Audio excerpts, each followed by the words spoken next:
Good morning, September 20th.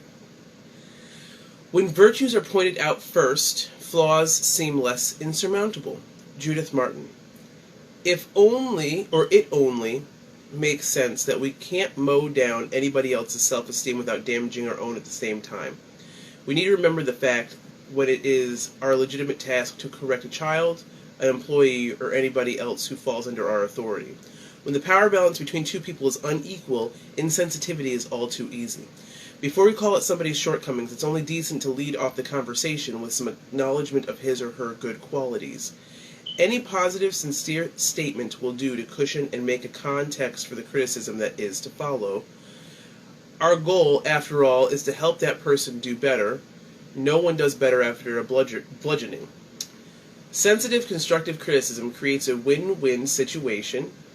By beginning with praise, the person in charge helps the other person to maintain dignity and self-worth. When we enable others to save face, we demonstrate not only kindness, but intelligence, not only generosity, but maturity. Criticism of others must be handled carefully for my sake as well as theirs. Criticism of others must be handled carefully for my sake as well as theirs. Yeah, that's one of the things from that book, How to Win Friends and Influence People, by Dale Carnegie. You start out with and I think it became popular in a lot of like corporate circles. You start out with a positive about the person. You go into the criticism without saying but, so they're separate issues, and then you end with another positive. So like, I love that you did this. This needs to be worked on, and I love that you did this. It's like the follow up. I think at this point it's pretty standard. Or it should be understood and common knowledge that that's how respectful and positive authority figures give criticism, but the whole like verbal abuse thing, trying to use a power differential to create insecurity in the person that the power differential is against in order to maintain that power differential in a psychological and emotional standpoint so that you can feel in charge. That's still a thing people do, and it's freaking weird. It needs to stop, mostly because it's extremely inefficient and ineffective as far as creating attitudes of effective change within group work environments. We literally, at work, all the providers had, all provider meeting was a video.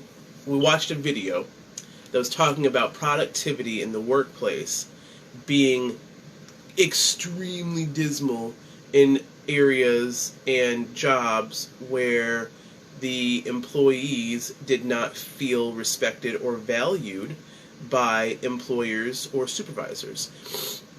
And I don't feel undervalued at my job. I feel extremely valued, and I don't know that anybody... I mean, I'm sure there might be people at Scenic Bluffs who have complaints about it, but I haven't met any, and I'm not one of them. I love my job, but I think it's because of the nature of the place itself. It's a community health center, and in order to serve the community and lower income populations, you have to, one, be willing to take a comparative pay cut to what other places might like provide or pay, depending on what you do, which isn't like not a lot, and there are other benefits that definitely make up for it because of the way it's funded. But yeah, no. So like the place that I work is great, and we literally just had a meeting about civility is what it is, being civil to others, and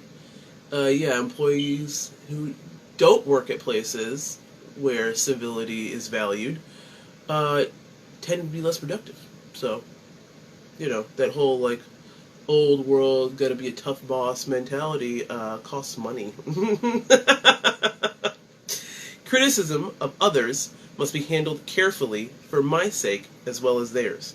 And if I can avoid it, I always do. I have to move on to the next reading. I am behind on them, but that's okay, because I'm just going to go through these in the time that I have this morning, and then tomorrow morning, and be caught up. That'll be nice. Have a good morning. Hi. It is my genuine hope that you got something positive out of this video, and if you did, I would really appreciate it if you liked the video, maybe shared it with somebody you know, and then subscribe to my YouTube channel. Have a good day.